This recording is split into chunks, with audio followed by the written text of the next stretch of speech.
So you open your lash business and you have your first difficult client. Well, in this video, I'm going to tell you how to deal with difficult clients.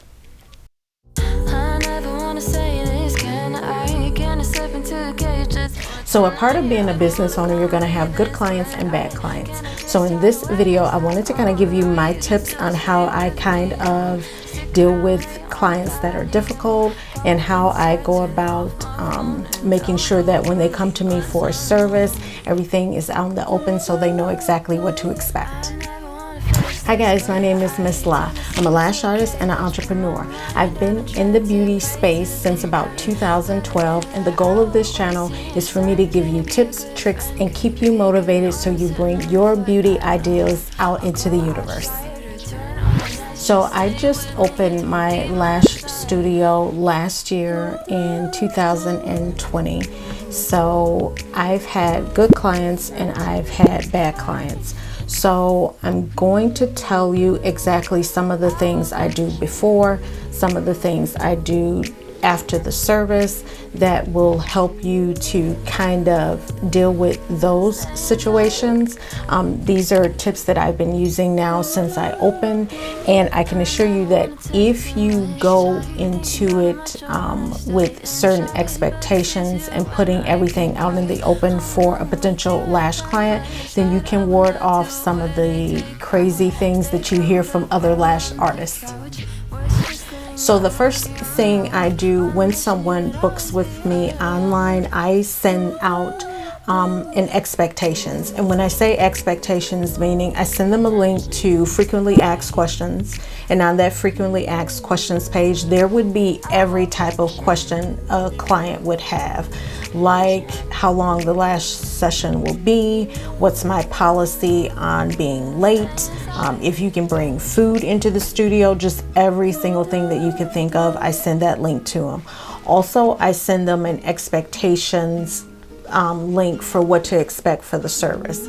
I do this specifically with, I am on Groupon, but Groupon works for me because it brings in the clients, and for the most part, I'm able to convert them to my regular paying clients. So with that being said, what I do specifically for any type of Groupon client is I send expectations before.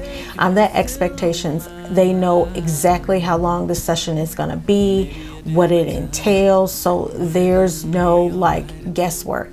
I feel like when you send the expectations before, then you're one, gonna weed out people that you don't want as a guest, and two, they're gonna already know exactly what to expect. So by the time they come to you for their session, they will, be familiar with what your policies are, what's going to happen, how long the session is going to be.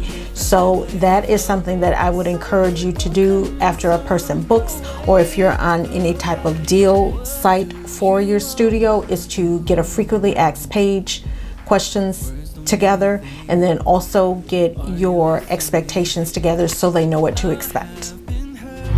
When a potential client books on my website for Sheer Faces, they will have to use a credit card. Now, I know that for some people, they don't want to do that, or they may feel weirded out about that, but trust me, you want to do that.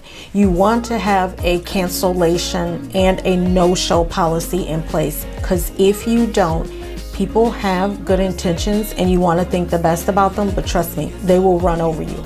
So you need to have that system in place. I use Square. So on Square, you can control it, like for your how long before they're charged a fee. You can control if, let's say for instance, this is someone that's a repeat offender, then you can control that, and you can kind of say, okay, well, this person has been late X amount of times. I've charged them fees because they've been late, and now I just don't want them as a client. So you have control of that when you use Square. So if you are not using a system that allows that for your booking, I highly encourage it. You don't have to set like a really high fee. Mine never goes over $25, but there is a policy. And like I said, when they book, they have to use a credit card. So if you're a first timer and you don't show up for your appointment, then yeah, I charge you $25. So one or two things gonna happen. You're either gonna respect my policy and you're gonna rebook, knowing that will happen again because it's already happened before, or two, you will be charged the fee and I won't ever have to see you again. And that just says to me that you were not the type of client that I wanted anyway. So if you do not, I would encourage you have a no-show policy and a cancellation policy in place where you're taking a credit card. So if you're getting value from this video, before I go on to my other tips, please be sure to subscribe to my channel. Also hit the bell so you will get the alerts of when I post new videos, and also like this video. So one of the things that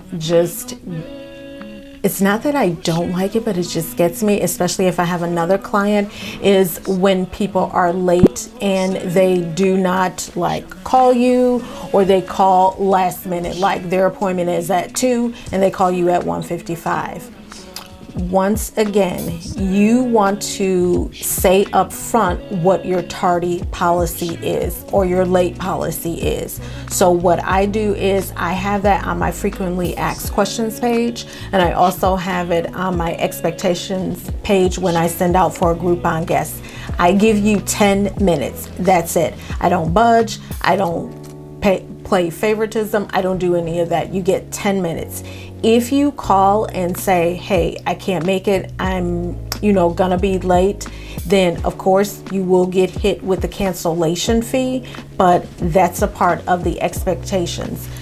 Once again, especially when you get busy, you want to have courtesy to your next guest. So you need to set up front what your policy is going to be for lateness.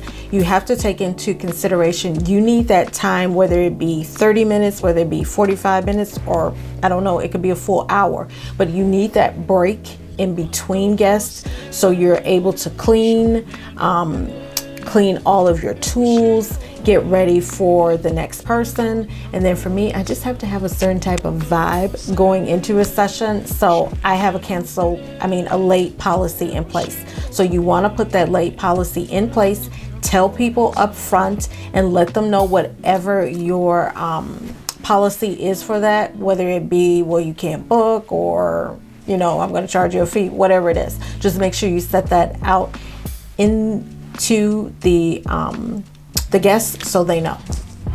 Now, this last tip that I have to avoid having difficult guests is to, once you start a policy, of course, you can tweak it as your business grows or as you bring on more people, whatever it may be.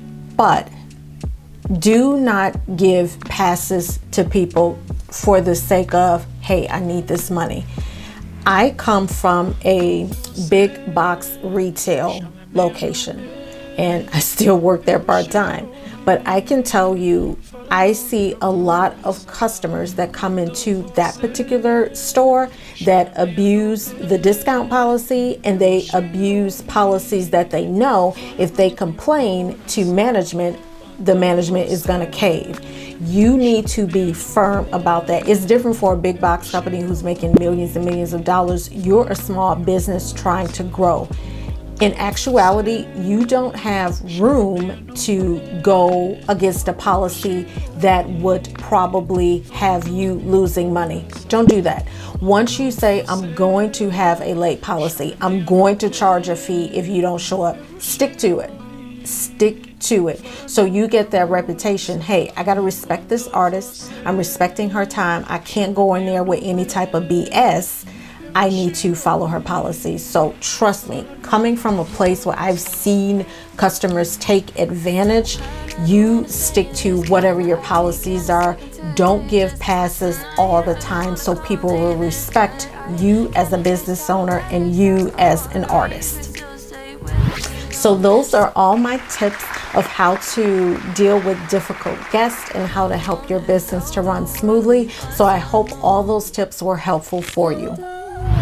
If you're going to be starting your own business, or if you already are, in your own business, or you've already started it and set up and you're taking guests, let me know in the comments exactly how you deal with difficult clients. I may be able to learn something from you.